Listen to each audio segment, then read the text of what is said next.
Hello, नमस्कार फिर से साथियों। देखिए, इस क्लास में हम दिल्ली पुलिस कांस्टेबल एग्ज़ाम के लिए एक महत्वपूर्ण जानकारी है, इसके बारे में आपको ज्ञात होना बहुत ही आवश्यक है। ठीक है? तो दोस्तों, सबसे पहले जो महत्वपूर्ण जानकारी है, ये जानकारी देख लेते हैं, उसके बाद में हम संभावित प्रश्न श्रृंखला करेंगे। ठीक है? जो प्रश्न आने वाले एग्ज़ाम के अंदर पूछे जा सकते हैं, उन प्रश्नों को देखेंगे।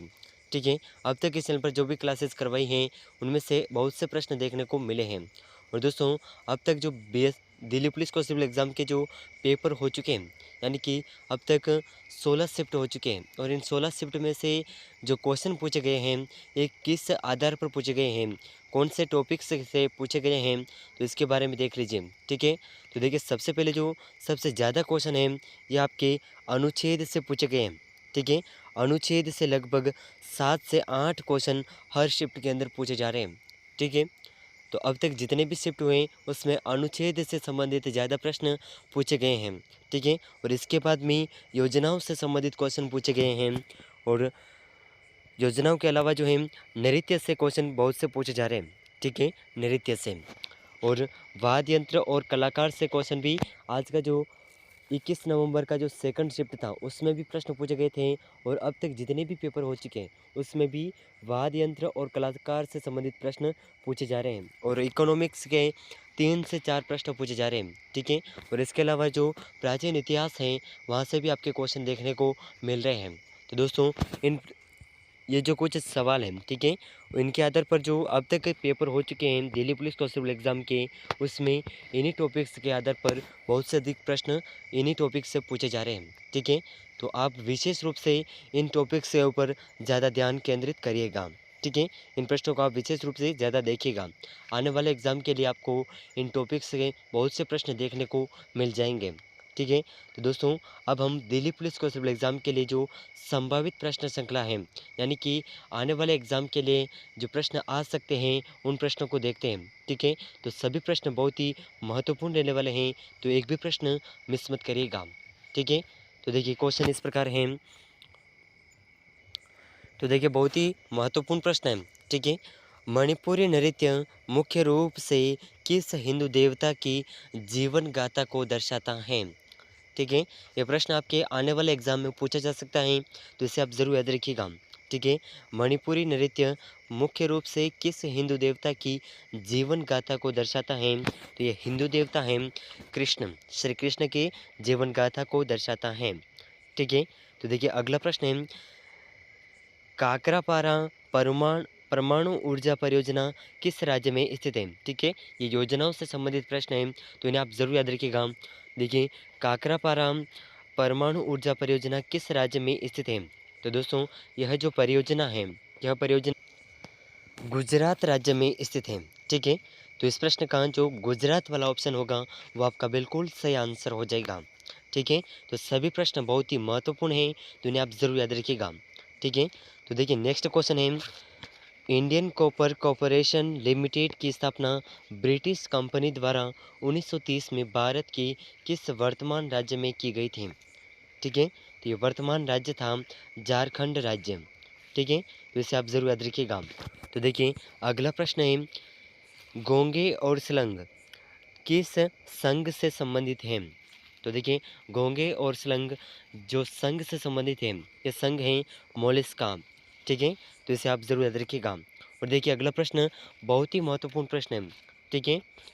1905 में बंगाल का विभाजन किस ब्रिटिश वायसराय द्वारा किया गया था? तो देखिए, 1905 में बंगाल का विभाजन किस ब्रिटिश वायसराय द्वारा किया गया था? तो ये ब्रिटिश वायसराय था लॉर्ड कर्जन। ठीक है? तो देखिए, नेक्स्ट क्वेश्चन है, पादप शरीर में अयीप को किस रूप में परिभाषित किया गया है? तो देखिए, पादप शरीर में अड़प को जिस रूप में परिभाषित किया गया है, यह रूप है प्रजन मादा प्रजनन अंग।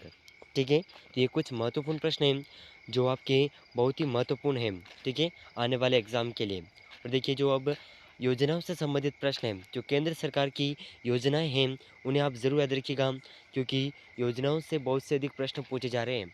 अब तक जो शिफ्ट हो चुके हैं दिल्ली पुलिस कांस्टेबल एग्ज़ाम के, उसमें योजनाओं से संबंधित अधिक से अधिक प्रश्न पूछे गए हैं। ठीक है? तो इन्हें आप ज़रूर याद रखिएगा। तो देखिए सबसे पहले प्रधानमंत्री प्रमाण योजना तो दोस्तों इसकी जो सूचना है, ये जो शुरू की गई है, ये शुरू 2023 में की गई है। ये प्रश्न आपसे पूछे जा सकते हैं, ठीक है। तो ये अपने 2023 में यह योजना शुरू की गई है और इसका जो महत्वपूर्ण उद्देश्य है, अगर आपसे पूछा जाए कि प्रधानमंत्री प्रमाण योजना का उद्देश्य क्या है, तो इसका उद्देश्य है खेती में रासायनिक उर्वरकों का की जगह वैकल्पिक उर्वरकों को बढ़ावा देना, ठीक है। और दूसरी योजना है प्रधानमंत्री विश्वकर्मा कौशल सम्मान योजना। इसका शुभारंभ भी 2023 में किया गया है और इसका जो महत्वपूर्ण उद्देश्य है, यह उद्देश्य है पारंपरिक शिल्प कौशल को बढ़ावा देना, ठीक है। और देखिए तीसरे नंबर पर जो योजना है, यह योजना है अमृत भारत स्टेशन योजना। इसकी शुरुआत भी वर्ष 2023 में ही हुई है और इसका जो महत्वपूर्ण उद्देश्य है, यह उद्देश्य है रेलवे स्टेशनों का पुनर्विकास, पिछड़े वर्ग की महिलाओं को आत्मनिर्भर बनाना। यह रेलवे स्टेशनों का पुनर्विकास अमृत भारत स्टेशन योजना से है, ठीक है। और दूसरा जो चौथी जो योजना है, ये योजना है नई स्वर्णिम योजना 2023। इसका जो शुभारंभ है, यह भी 2023 में हुआ है और इसका जो महत्वपूर्ण उद्देश्य है, ये उद्देश्य है पिछड़े वर्ग की महिलाओं को आत्मनिर्भर बनाना, ठीक है। तो इसे आप ज़रूर याद रखिएगा। तो देखिए पाँचवीं जो योजना है, पाँचवीं सबसे बड़ी योजना मिष्टी योजना। इसके तहत जो है, यह भी इसका शुभारंभ भी 2023 में हुआ है और इसका जो उद्देश्य है, ये उद्देश्य है समुद्र तट पर मैंग्रोव वृक्षारोपण की सुविधा प्रदान करना, ठीक है। ये बिल्कुल सही आंसर हो जाएगा। तो देखिए छठी योजना है वाइब्रेट विलेज प्रोग्राम। इसका शुभारंभ भी अपने 2023 में हुआ है, ठीक है। तो इसका जो उद्देश्य है, ये उद्देश्य है भारत के उत्तरी सीमावर्ती गांवों का समग्र विकास करना, ठीक है। यह इस योजना का उद्देश्य है, ठीक है। तो देखिए नेक्स्ट अगली जो योजना है, सातवें नंबर की योजना, ये योजना इस प्रकार है जन धन योजना। इसके अंतर्गत यह जो शुभारंभ है, अगर आपसे पूछा जाए कि जन धन योजना का शुभारंभ कब हुआ था, तो इसका शुभारंभ 28 अगस्त 2014 को हुआ था और इसका जो उद्देश्य है, यह है वित्तीय समावेशन करना, ठीक है। और क्वेश्चन नंबर 8 नंबर पर जो योजना है, ये योजना है उज्ज्वला योजना। इसका जो शुभारंभ है, यह 1 मई 2016 से किया गया था और इसका जो उद्देश्य था फ्री गैस कनेक्शन प्रदान करना, ठीक है। और स्वच्छ भारत मिशन ये योजना 2 अक्टूबर 2014 को शुरुआत की गई थी। इसका जो उद्देश्य है खुले में शौच मुक्त भारत बनाना, ठीक है। तो देखिए 10वें नंबर पर जो योजना है मेक इन इंडिया, इसकी शुरुआत 25 सितंबर 2014 को हुई थी। इसमें देश में उद्यमशीलता को बढ़ावा देना इस योजना का महत्वपूर्ण उद्देश्य है, ठीक है। इस प्रकार 11वीं योजना है प्रधानमंत्री पोषण शक्ति निर्माण योजना। इसकी शुरुआत 29 सितंबर 2021 को की गई और इसका जो उद्देश्य है सरकारी स्कूल में बच्चों को मुफ्त भोजन उपलब्ध करवाना, ठीक है। तो इस प्रकार जो ये महत्वपूर्ण योजनाएं हैं, अग्निपथ योजना, ये आपसे पूछा जा सकता है। तो इसमें जो यह योजना जून 2022 में शुरुआत की गई थी और इसका जो उद्देश्य था, यह उद्देश्य है सशस्त्र बलों में युवाओं की भर्ती करवाना, ठीक है। यह इस योजना का उद्देश्य था, ठीक है। तो देखिए अगला जो योजना थी आत्मनिर्भर स्वस्थ भारत, इसका जो शुरुआत है ये 2021 में की गई और इसका जो महत्वपूर्ण उद्देश्य है, ये उद्देश्य थे हेल्थ केयर इंफ्रास्ट्रक्चर को मजबूत बनाना, ठीक है। तो देखिए अगली जो योजना है बहुत ही महत्वपूर्ण योजना है जो आप ज़रूर याद रखिएगा। 29वीं योजना है बेटी बचाओ बेटी पढ़ाओ। इसकी शुरुआत 22 जनवरी 2015 में की गई थी और इसका जो उद्देश्य था, ये उद्देश्य है लड़कियों को आधिकारिक योजनाओं में से लाभान्वित करना, ठीक है। और एक प्रश्न आपसे पूछा जा सकता है कि वर्तमान में महिलाओं को कितना परसेंटेज आरक्षण मिला है, ठीक है।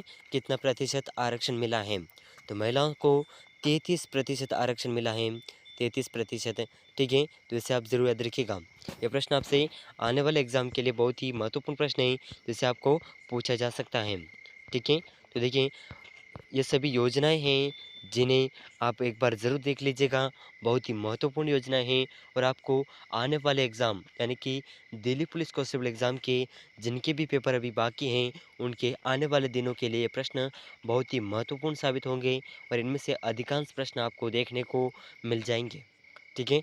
तो अगर आप चैनल पर नए हैं, तो चैनल को सब्सक्राइब ज़रूर कर लीजिएगा और इस क्लास को अपने दोस्तों के साथ शेयर ज़रूर करिएगा। ठीक है? तो दोस्तों मिलते हैं ऐसे ही महत्वपूर्ण प्रश्नों के साथ में।